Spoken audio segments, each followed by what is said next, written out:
ang siyang nagbigay ng grant. Can Tama? you repeat At the- ang sagot mo, oo. Can you repeat the question po?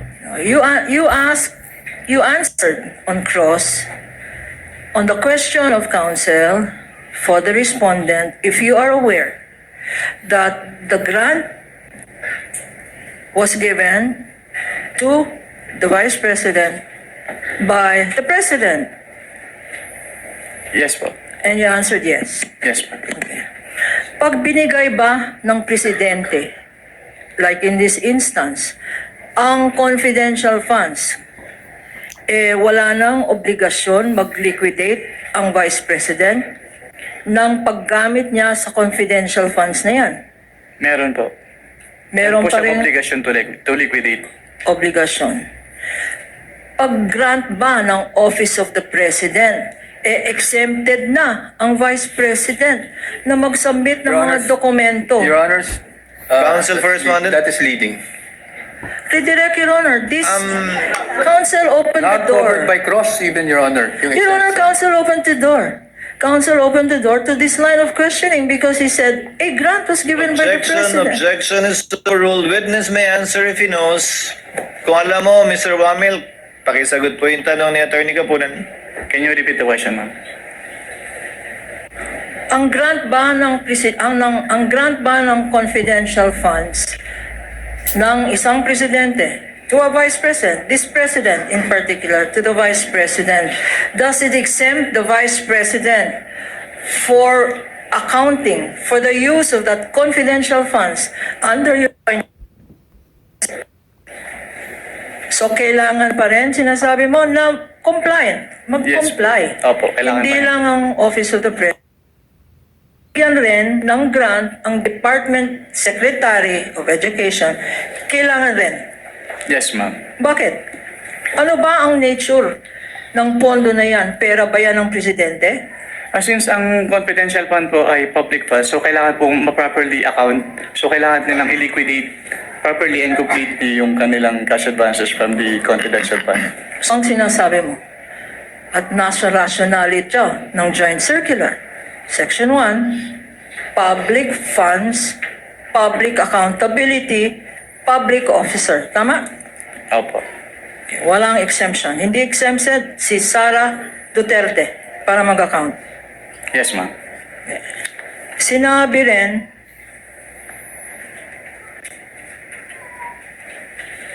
Counsel for the Vice President also said, the Vice President also said, tinanong ka tungkol sa ano ba yung accrual method of accounting. Pakiulit, ano yung accrual method? Under the accrual method po, the expenses is recorded upon incurrence and not upon payment po. Okay.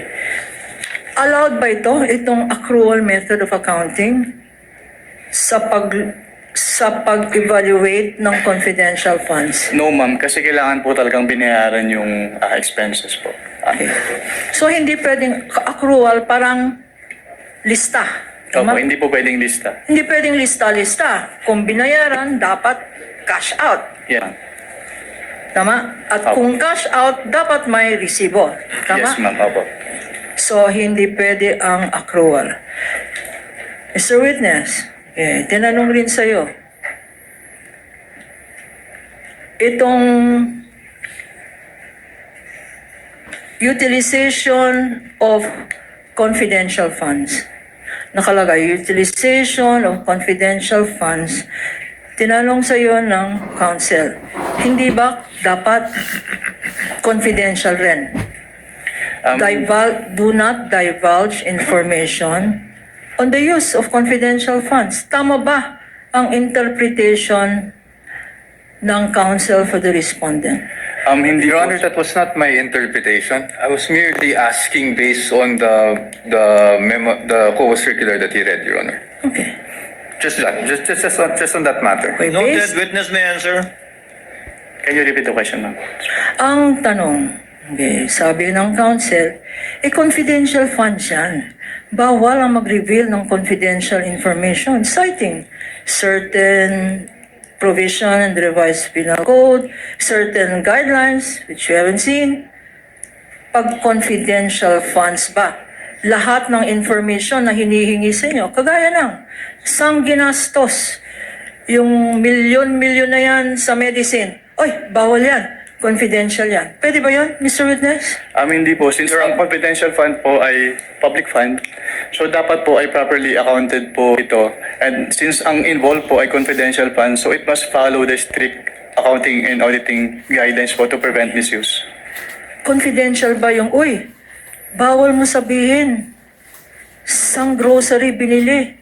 As an Yung answered, Your pagkain na yan. Honor. As an answered. As an answered, Food, Your Honor. And As all an the answer, items Your there. Lahat ng items na sinabi natin. Food, medicine, As an transport. answered, Your Honor, I ask for a Your ruling. Honor, please, I only ask for the medicine. I know I'm itemizing because asked and answered previously, Counsel. Counsel for respondent is correct. Okay. Kindly move on to the next point. now, sinabi sa'yo na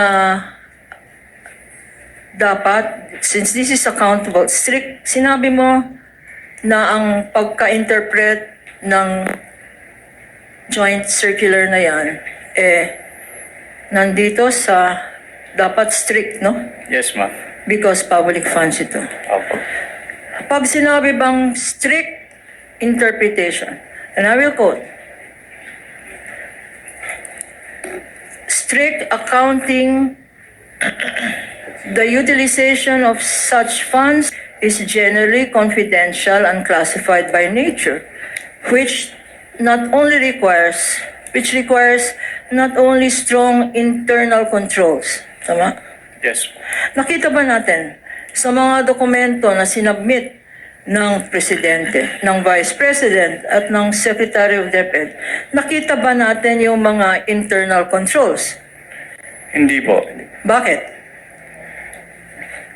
Kasi, Your since may Honor, mga... the witness is incompetent to answer because he only based his audit on the documents provided. He has no knowledge of the internal controls of the Department of Education or the Office of Vice President, Your Honor. Your Honor, internal The controls. witness knows based on his observation of the documents submitted to him only insofar as that is concerned. Mr. Wamel, you may answer.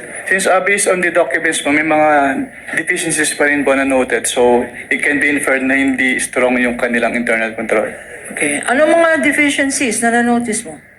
Yung kanilang mga documents, some of the documents ay hindi compliant dun sa requirements ng Joint Circular 2015-01. Acknowledgement receipts na walang Management dates? receipts, yes po, walang date. Yung iba naka-date ng 2023 even if the period covered ay 2022. Liquidating documents para sa submitted 2023 para sa period 2022. May internal control ba yan? Actually, yung nasubmit naman po nila on time yung kanilang liquidation report. Mga acknowledgement receipts na walang signatures. Yes, ma'am. Internal control ba yun? That should have been prevented by strong internal control po. Nakalagay rin dito, in this section,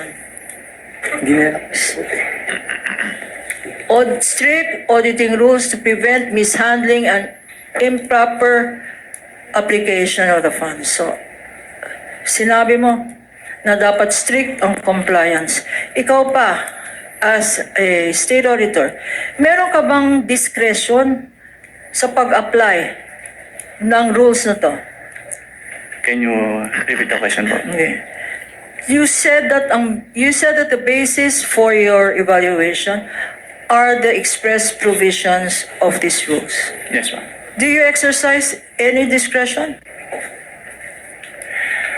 We exercise po professional judgments. Kailangan po namin i-evaluate if yung documents ay compliant dun sa requirements. Okay. Professional judgment. Yes, ma'am. But is this judgment based on personal opinion? Hindi po.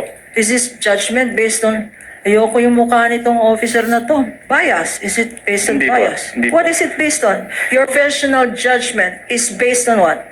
Professional judgment is based on the experience and the applicable laws, rules, and regulations po. Okay. Council also mentioned 3.9, which is confidential expenses. I don't think I mentioned that, Your Honor. Okay. Then I will mention it. not subject of the Are cross, you referring Your to Honor. are you referring to the JMC Council? Your Honor, please, accounting, this council asked on how confidential expenses or funds are being accounted for. This is germane to the questions on cross. No, my question, Council, is what 3.9 are you referring to? 3.9 of what? 3.9 of the joint circular, Your Honor. Is there one? It's a confidential expenses, which is, it refers to those expenses pertaining related to surveillance activities, etc., Your Honor. Your On Honor, page 3. beyond the scope of the cross, Your Honor. Your Honor, please. He opened the door. He I says did- what door did I confidential open? funds. He says confidential funds do not disclose information. Your Honor, please, we have to put a limit to at least, apply what is in the rules of court suppletorily, Your Honor. Subject to the discretion of the court, Okay. the redirect and cover matters not covered by the cross. The same is true with your Creedy Cross Council later on. We submit, Your Honor. It's Council may proceed with her question. Witness may answer. okay. In confidential expenses 3.9, nakalagay dito, in your evaluation of confidential or liquidation of confidential funds or confidential expenses, nakalagay dito, are intended to support the mandate or operations of the agency, Mr. Witness. Yes, ma'am. Okay, nasa mandato ba ng Office ng Vice President ang magkaroon ng confidential funds? Calls for an opinion, Your Honor, that the witness is not qualified to answer. It's competent, Your Honor. He knows what are allowed, for an what are opinion. not allowed. Objection, Witness is not object, an expert in the objection mandate. sustained. Witness is not competent to answer whether or not it is part of the OVP's function, much less a DepEd, to have confidential funds. That he did not see any confidential funds when he was with COA ICFAO does not mean that it is allowed or not allowed. Kindly move on to your next point, Counsel, please.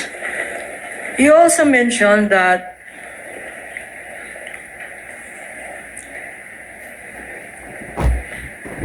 you were asked about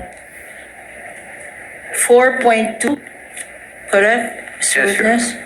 I confirm that. And in 4.2, it says there shall be supported with physical and financial plan, indicating the proposed amount allocated for each program, activity, and project. Yes, ma'am. Okay.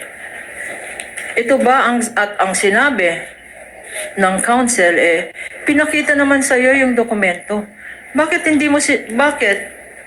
Why are you saying that there is no indication of what these projects are, what the disbursements pertain to, and what the confidential expense is based on?